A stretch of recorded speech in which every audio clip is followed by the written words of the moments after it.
So yun, ito nga pala gamit natin, no? Pure Matcha Green Tea Powder. Gawa ng Top Chef Food Suppliers Incorporated sa Giginto, Bulacan. Yan guys. So libre lang to, binigay lang sa atin to. At testingin natin, no? Gamit pala natin dito guys kay Ate Mio Morishima. Shoutout sa kanya, pinasabay tayo. At galing Japan to guys. Sa akin, 3 scoop. Sa inyo, 2 lang. Apati na natin, guys. Yan, 4 na scoop. Guys, ito yan, oh. Pakita mo yung loob. To, pakita mo to. Yan, ito yung itsura niya, guys. Matcha siya. Nga lang, green tea. Green tea din naman yung matcha, di ba? So, ito na, guys. Wala kasi tayong, wala tayong nabiling tiggo 1K na, galing Japan, Eto muna guys, testing lang. So itong bamboo stick, tsaka natin, strainer, galing din Japan to kay Ate Mio. Shoutout kay Ate Mio. Pati itong ano to, chawan? Pati ganito pala to guys. Sorry, first time ko lang to guys. Huwag nyo akong i-bash. Kaya ito yung ginawa ko kasi ayoko nung tig-1,000, baka masayang. Lagyan natin ng tubig na. Yung tubig natin, sakto lang, hindi kumukulo. Whoops!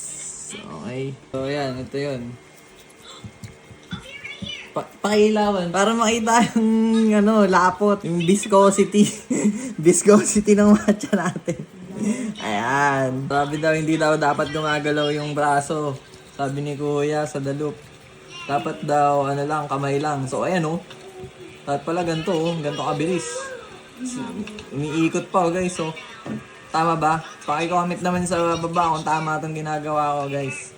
Siyempre mali. So, ayan, guys. So, ganito. 2 daliri lang daw dapat ginagamit. So, ayan.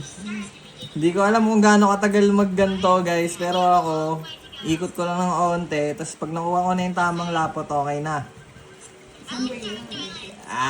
Pwede na to kasi 2 pa yung gagawin natin. Ganto. Ayan. Ito, okay. So, yan! Bugs! Kaso parang onti ng matcha natin. Hindi, matapang to, guys. Sakto lang to. Saka ba nakakita ng matcha ang ganyan kararami? So, ito, outside pala yung ginamit natin. Tapos basa natin Starbucks. So, ito na yung una kong gawa. Ito yung pangalawa. Ito yung pangatlo. So, yun. Yan, ito. Testing natin to. Okay daw to. Local name. Ito pala gamit natin. Agave. Blue agave ng Kirkland. Tsaka ito, outside. So, wala kaming rep kaya yung maliit lang. Tapos yung isang ganito, yan. Kada baso. So, magastos talaga tayo, guys. Yun lang.